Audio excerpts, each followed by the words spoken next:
Abissa Tour, produit touristique et culturel rattaché à l'Abissa, patrimoine immatériel de l'UNESCO.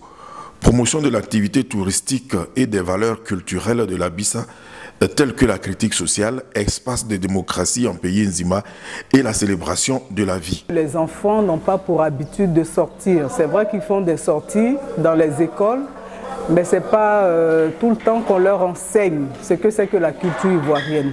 Alors dans le cadre de l'Abissa Tour, nous avons tout de suite fait la visite avec le roi de Grand Bassam. Et là, nous sommes au musée des costumes de Grand Bassam. Et on leur fera découvrir un peu la ville de Grand Bassam, sans oublier qu'on leur donnera, parce que nous avons 2 guides avec nous.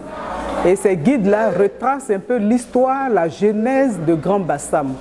Abissa Tour 2016, c'est donc l'initiation des enfants à la chose touristique et à la découverte de la culture ivoirienne. La première fois que je rencontre le roi Tano Désiré et la première fois de lui saluer dans les mains, c'est un honneur pour moi de saluer un roi.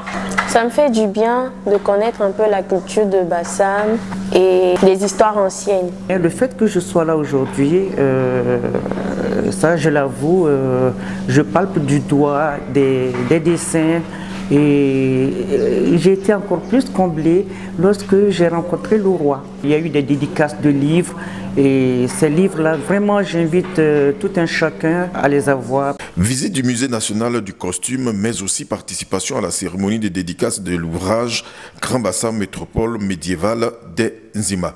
Ici, chaque enfant est désormais sympathisant de l'une des 7 familles qui font le peuple Nzima. Abissa Tour, c'est donc la création d'un circuit touristique et une formation à la culture ivoirienne.